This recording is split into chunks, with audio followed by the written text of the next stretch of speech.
March 22nd, Wednesday, 2018. Michael Smith. So I've been going over about my ideas as a healer. There's a lot more that kind of goes into everything that I mentioned yesterday, but those are the subtle few that kind of take the cake. There's a lot of visualization that has to endure, but another thing that's important, which I tried emphasizing yesterday, was the imagination. You have to be able to create something for you, something that works for you, in order to make any type of benefit occur. And obviously, it takes the ambition or the will to experiment and try with people. And I've been told that I have direct improvements from when I make my attempts with people. So it's kind of odd. I mean, I'm working in that direction. That's why I'm working on my health right now. And that's what I kind of want to go into today, is why that's connected, why it's important. The Essenes was a group that it was said that Yeshua, or Jesus, was a part of. This group was a mystery school of sorts, and it was ran by women. Ironically, this story came about to me, the big thing about me and why I'm even here in front of you right now is because I feel that I've been reached out to in a weird level. Every week, every day, sometimes every other week, new lessons were coming on my doorstep of my mind, I guess.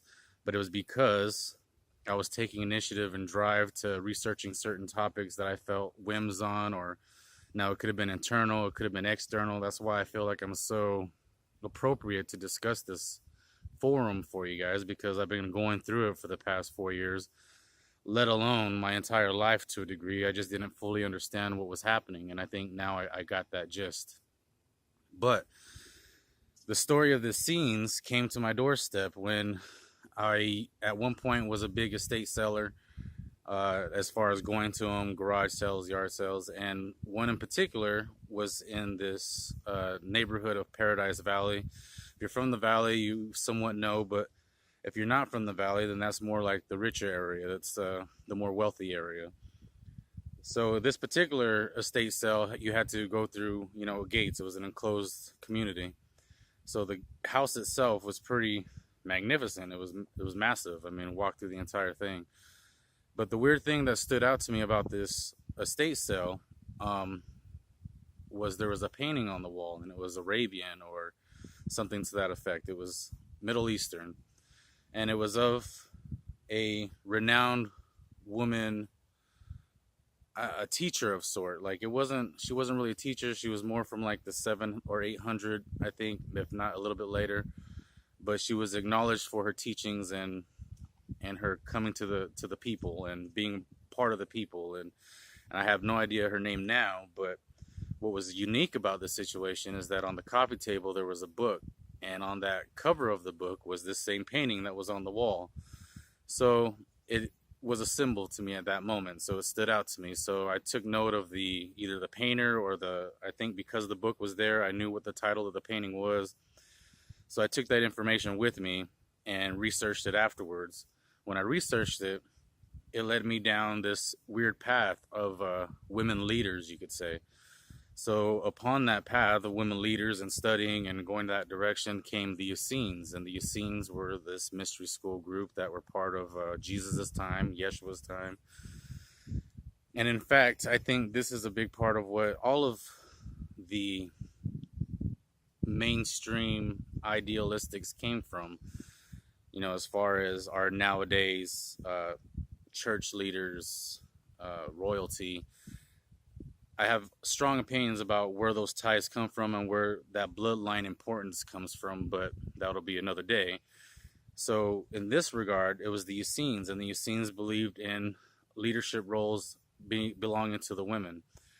But it wasn't for any type of sexist reason. It was just because they were more, I don't want to say worship, but more revered for the simple fact that they were the birth givers. They were the creators in a sense. They were the miracle makers in a sense, because they created life. And they were acknowledged for that principle, and therefore their leaders of their groups would be feminine. This one in particular was a story that was discussing, the teachings of the Essenes and how daily they would worship the sunrise, midday sun, sunset. And along with this worship, they were on strict diet regimens, and this diet was, plant based. But the main point to it, the reason that they did all of these practices, yes, they had specific angels that they were revering when they would make their prayers for sunrise, midday, sunset, and I think a few other times. There were strict diets per day regarding those specific angels or deities that they were revering. But the learning came from the idea that embracing this idea of worship on a given day, at every given day, at a certain specific time, does a few things. It creates self-discipline, for one, because you're on the diet, you're on this expectation to make these daily prayers. But with that, you have this understanding of appreciation with you, flowing through you in this moment of prayer worship. So there's like a trifecta going on.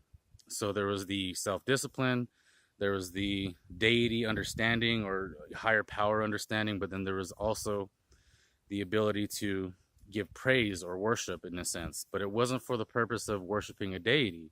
It was for the strict purpose of flowing that energy through you, because by giving prayer, by giving thanks, by giving appreciation, you are in a sense turning your binary switch on or off to positive, on being positive, off being negative.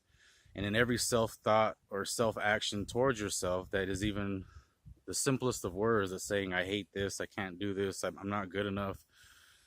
All these key phrases build upon your subconscious.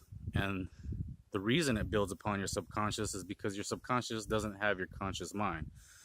Now, it's a magnificent beast of its own, and it's highly intelligent, but the only intelligence is that it can't keep everything in track. You are responsible for keeping everything in track with the conscious mind.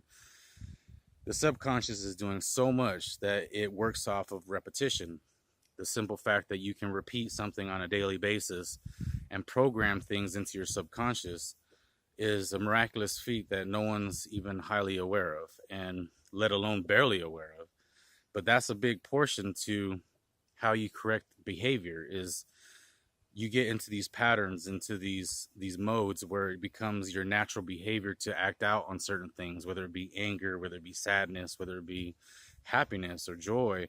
Certain things, will make you happy, certain things will make you angry, and you get in this pattern of responding that way. If someone disrespects you, oh, I'm gonna lash out. If someone lies to you, you're going to take offense and react a certain way towards it. So it becomes natural that repetition takes over your programming, and it's just a matter of controlling that programming. And it takes effort because it takes the conscious mind.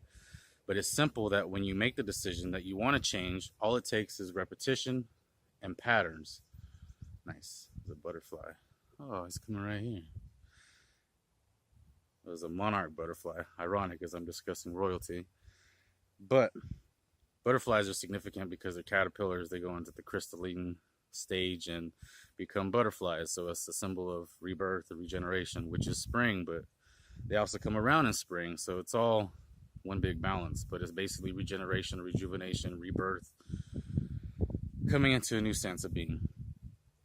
But anyway, when you go into this mode of repetition, it creates the ability to change behaviors and change patterns, but it takes the conscious effort of doing so. I've brought it up before in the past that you are pre-programmed from your parents, from your friends, from your teachers, how to live life, how you should be living life, how you should respond to certain situations. And in reality, you get the ability to take control of that as you gain manhood or womanhood. That's the point of all these mystery schools, is that you reach a point of being that you can take control of your life and conquer the beast, slay the dragon, ride the chariot. There's so many different aspects that comes in play. And that's what the teachings are discussing. It's not anything about mythological teachers. It's everything to do with yourself. Now, these are also symbolic in society and the way the ego plays in society and the demonic roles that people play. I mean, it's a nonstop, ongoing allegory or simile, or however you want to consider it. It's a comparison. And you have to make that symbolic understanding. But even though you may not do that naturally, It's there for you, prepared for you, like a nice cooked, prepared meal before it goes into the oven. That you go into these mystery schools and they start discussing all these symbols with you, and you can all of a sudden then turn the light on and make the connection, and your brain does this electrifying growth situation where it'll send chills, and everything starts coming together, and it's done for that purpose. It's told to you in folklore and fairy tales and myth for the strict purpose of one day, if you choose so, if it becomes your desired will, to go and pursue that information, pursue that knowledge, and then come to the conclusion that all of it was meant for a reason. Like every single tale you probably hear, and more than likely, if it wasn't done intentionally, it was done unintentionally through the subconscious, through the conscious mind, because we're universal thinking. Like we're all thinking the same thing, just in different orders. But the reactions you have are the same reactions I have, so on and so forth. I mean, it's a constant dance that happens in our conscious minds that we think we're singled out from, but in reality is one big, massive population. In my opinion, everything, when I hear these different options or possibilities in my brain in the form of my own voice, those are, in my opinion, coming from universal consciousness that is out there waiting to be grabbed. And it's just your frequency of what you choose to grab from. It's a matter of what frequency you've been on, what you've been grown on, what you've been taught, what you've been chose to react to. Like this all different tangents, but essentially the Essenes were women reverers, I guess you could say. And so on did that translate into Egypt, and like Queen Cleopatra.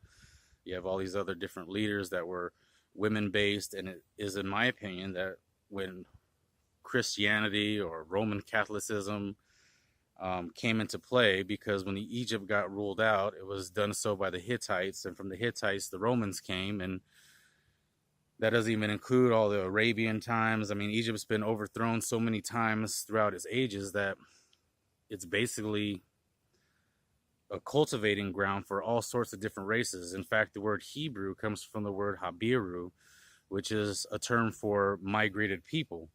The Hebrew weren't really a race of people. They were a migration of all different races within the Egypt Nile. Like the Nile was used for trading goods and selling, and so the word Habiru got translated into the word Hebrew, which is then terming these group of people who really weren't one sect of people. They were just a group of migration individuals. So history is weird. All this information is crazy. But the Essenes were revering the diet and the praise and worship for the simple process of correcting the self, the individual. But with this process of correcting the self comes these psychic phenomena, like being able to read the universe, being able to communicate with nature, being able to heal others, the sick. And it's done in two parts. It's done in information giving, as far as making knowledge being understood, which I'm trying to do for you now. Or B, the simple visualization effort, the power of the aura, the electromagnetic field that radiates off of the individual, because your hands are both a positive and negative. One palm being positive, the other palm being negative, the reverse being reverse, positive and negative. But per each hand, it's polarized, it's inverted, it's different. And this is why, acupuncture, Reiki, like this is why these little processes work, because you have the power of the belief of the individual, as well as the actual electromagnetic field that we exist in. That is our reality. That's what we are embraced by and we live by. We are living off of the electromagnetic pulsations of the sun and the moon. It's both providing energy that we feed off of. That's why I think the sicknesses have came so strongly, or they come so strongly in the wintertime versus the springtime and summertime. Everyone seems to be revitalized and healthy. It's just a matter of being photosynthesized plants. Essentially, we are plants that live off of the rays of the sun. This is why Egypt revered the sun so much. This is why they praise the sun, not because they saw it as a god, but because they understood the natural element that we carry as people. We live off of the sun, photosynthesis. I think that's been enough. Again, like if it was up to me, I would just spurt out so many different random things, because that's the way I talk normally. I'm trying really hard. I guess I should finish the concept though. Essenes, they did all these teachings, these efforts, because Praise and worship introduces that gratefulness within yourself, which then is like the on-off switch. It keeps turning the on switch to positive. And when you keep doing that positive, you're doing so by repetition, and it therefore creates a more positive self, a more positive individual, a positive way of seeing things, versus the negative self-talk that you're constantly saying that you don't even realize you're saying through cussing or through saying, I can't do this, I'm not good enough, I don't have enough money, all the negation words. And the diet was said to be believed that it is energy expunging in the negative way, because if you're eating meats, the energy that could be used potentially for your mind is being diverted to your intestines and your processing of the food and your digesting of the food, and all of that is wasted energy in a sense that could be utilized for the mind, as well as the live plants. The energy that you are actually intaking is then replenished through your mind. Like, you are able to project mental energy better, which then in a form creates magic, which then creates the ability that it actually works, or the patterns to do so. But in my belief, all of this is affected by your belief. If you believe it, it'll come. Just like the movie with Kevin Costner, I can't think of the name right now. If you build it, they will come. Just like the same thing with your belief. If you believe it, it will come. So no matter what form, whether it be crystals, whether it be magic ritual, whether it be animal totems, it doesn't matter what form that your belief comes through in. All that matters is that you have a tangible form of creating the invisible from your mind. When you can create that invisible into tangible based off of visualization or actual things within nature, within your surroundings, man, the birds love me. They will actually, I forgot the point. You will actually be able to create a better source of output, I guess. You'll see it more when you can make something invisible tangible from your mind. And that's plenty. That's enough. You guys have a great rest of the day. Good luck with all of this information, and take care. Till maybe tomorrow.